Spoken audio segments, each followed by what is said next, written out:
星の数ほどあるネトフリ作品。ぶっちゃけ、どれを見ればいいか迷いますよね。でも、安心してください。今回は、世界中の視聴者を熱狂させ、ガチで、見ないと一生後悔するレベルの神ドラマだけを5本、厳選しました。デスゲームの極限状態から、脳汁ドバドバの心理戦、さらには、海外ドラマ史上最高傑作、と称される伝説の作品まで、あなたの寝不足を確定させるラインナップです。最高のスタートダッシュを決める。第1作目はこれだ。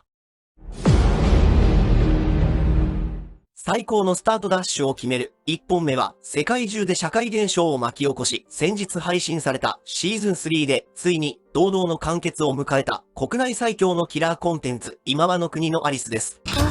これ、SNS で、めちゃくちゃ流れてきました。渋谷の交差点から、急に人が消えちゃうやつですよね。そうそう。ある日突然、無人の東京に迷い込んだ主人公たちが、生き残りをかけた理不尽なゲームに、強制参加させられる物語。一言で言うなら、全ネットフリ作品の中で、最も脳汁が出る、究極のサバイバルだね。サバイバル系って、ただ過激な描写が多いだけじゃないんですか？いや、アリスの凄さはそこじゃないんだよ。トランプのマークによって、知力型、体力型、そして親友同士でさえも容赦なく裏切り合う。最悪の心理戦系ってジャンルが分かれてて、ゲームごとのルール設定が天才的なんだよね。日本のドラマの常識を、はるかに超えた制作費が投じられてるから、CG のクオリティもアクションのキレも、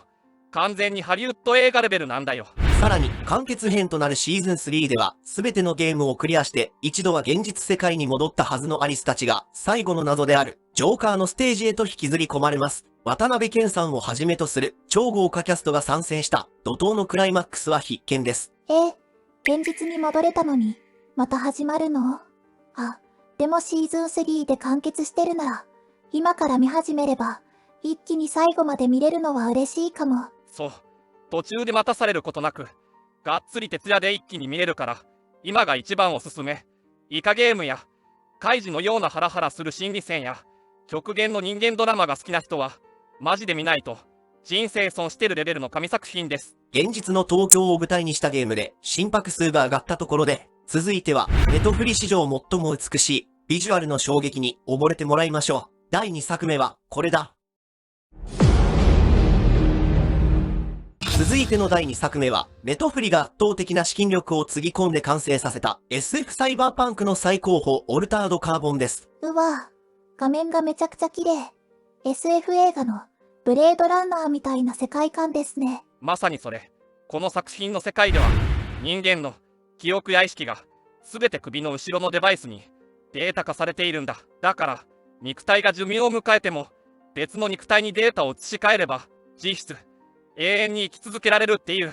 超ぶっ飛んだ設定なんだよ。永遠に生きられるなら、誰も不満はなさそうですけど。それがさ、お金持ちは若い肉体を買い替えて、何百年も生きるのに、貧しい人は古い肉体しか選べないっていう、強烈な格差があるんだよ。そんな中、300年ぶりに新しい肉体で目覚めさせられた、伝説の戦士が、ある大富豪から、何者かに命を奪われかけた、私の謎を解けと、依頼されるところから物語が始まるんだ。自分のデータが破壊されたら本当の終わり、という極限状態の中、複雑に絡み合う陰謀へと迫っていく、本格サイバーパンク、サスペンス、ハリウッド映画、顔負けの過激なアクションと男心をくすぐる世界観は、一度見始めたら一瞬で引き込まれます。永遠の命がある世界の謎解きアクション、設定だけでもう面白そう。シーズン1の完成度は、マジでネットフリ最高レベルだから、とにかくこの映像美を大画面で体感してほしい。現在、シーズン2まで配信されています。ぜひ、一気見よ。重厚な SF の世界で映像の衝撃を味わった後は、ガラリと雰囲気を変えて、狂気とアドレナリン全開の心理戦へと突入しましょう。第3作目は、これだ。折り返しとなる第3作目は、あの超人気シリーズがネットフリックスオリジナルとして完全新作で蘇ったアドレナリン全開の心理戦、かけ狂いベッドです。舞台は、政財界の子女が集う、由緒正しき名門学園。そこには、学問ではなく、勝負の勝敗が全てを決める、冷酷な階級制度が存在します。勝者は絶対的な支配者となり、敗者は家畜のごとき扱いを受ける極限の世界。でも、勝負って運の要素も大きくないですか？そこがこの作品の面白いところでさ、一見ただの運ゲーに見えて、裏ではイカサマや心理誘導が張り巡らされてんだ。主人公の夢子は、その裏を完璧に見抜いた上で、あえて、リスクのどん底を楽しむ本物の天才、相手のハったりを暴いて、破滅に追い込んでいく姿は、見ていてマジでスカッとする。あ、かけ狂いって、日本でも実写化されてましたよね。でも、今回の主演の女優さん、どことなく。そう。そこが今回の注目ポイント。主演のミク・マルティノーさんが日本の実写版で夢子を演じた浜辺美波さんに顔立ちが激似すぎるって SNS やネット上でめちゃくちゃ話題になったんだよね。そしてこれまでの実写やアニメ版と違って設定やキャラのアレンジが絶妙なんだよ。主演のミクさんは原作をガチで読み込んで研究したらしいんだけど、これが単なるコスプレに終わってない。アニメ的な狂気を生々しく表現しつつ、ちゃんと人間味をプラスして感情移入できるように落とし込んでる。この演技プランはマジで見事だよ。じゃあ、お話の内容も少し違うんですか？ここが原作からの最大の変更点。原作の夢子は純粋なギャンブル狂だけど、このネトフリ版における夢子の最大の動機は、なんと、両親の復讐なんだ。復讐を果たすために、学園の勝負の世界に身を投じて、様々な手段を使う生徒たちと、文字通り命がけの心理戦や、駆け引きを繰り広げていくという、復讐劇としてのダークな面白さも加わってるんだよ。そしてアニメファンに絶対に知ってほしいのが本作の日本語吹き替え版です。なんと、夢子役の早見沙織さんを筆頭に多くのアニメ版キャストがそのまま続投しています。実写のリアルな臨場感とアニメ版のあの極上の声が融合した贅沢な仕上がりになっているため、アニメファンの方はぜひ吹き替え版でのご視聴を強くお勧めします。早見沙織さんの声で、ネトフリの新作実写が見られるんですか？それはアニメファンじゃなくても、吹き替え一択ですね。世界基準のクオリティで描かれる新しい掛け狂いの形として、これはマジで見ないと損だよ。頭脳と復讐の心理戦で脳を刺激した後は、舞台を地球から遥か彼方の宇宙へと移し、圧倒的スケールで描かれる極限のサバイバル大作をお届けします。第4作目はこれだ。後半戦を盛り上げる第4作目は、ネトフリの限界突破レベルの映像技術で描かれる SF アドベンチャーの金字塔、ロストインスペースです。SF 映画のスターウォーズみたいな、ものすごいワクワク感がありますね。まさに SF ファン歓喜の神作。舞台は新しい居住地を目指す宇宙の旅。でも、突然の事故で予定とは違う未知の惑星に不時着しちゃうんだ。そこに残されたのは、天才肌のロビンソン一家。彼らが知恵とチームワークを結集して、地球への帰還を目指す、極限のサバイバルが始まるんだよ。ただ生き残るだけじゃなくて、家族のドラマでもあるんですね。そう。そしてこの作品の最大の神ポイントが、末っ子の少年エミルと、そこで出会った、謎の宇宙生命体との絆なんだ。最初は敵か味方かわからない不気味な存在なんだけど、ウィルと心を通わせることで、家族を守る最強の相棒になっていく。この、少年とロボットの友情がめちゃくちゃ熱くて、毎シーズン、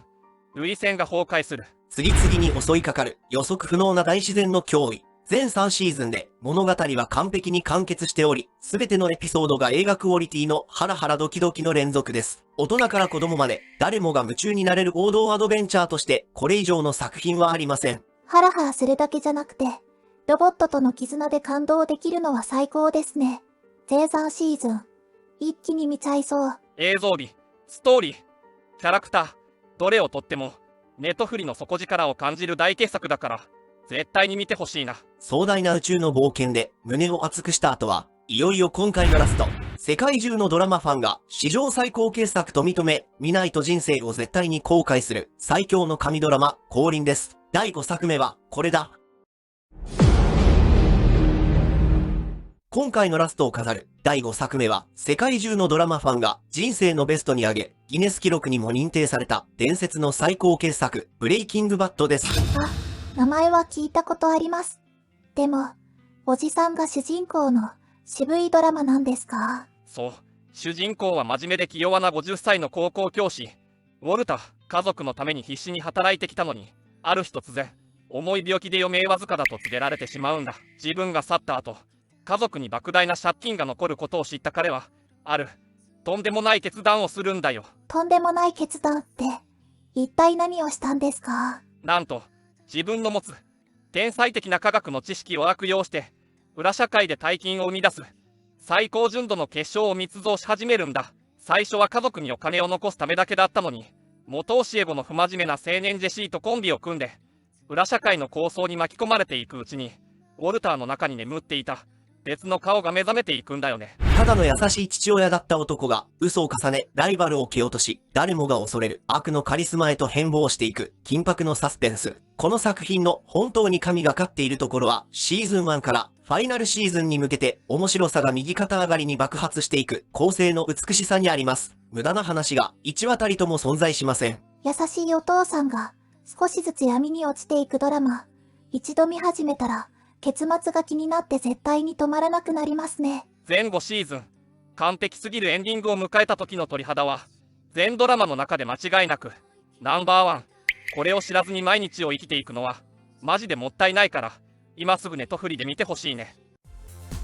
本日紹介した作品です。興味がありましたら各種配信サイトなどでご視聴していただけたらと思います。ご視聴ありがとうございました。チャンネル登録お願いします。グッドボタン、バッドボタンのどちらかを必ず押して動画を評価してくれよな。それとコメントも書いてくれると嬉しいんだけど。次回お会いする時までごきげんよう。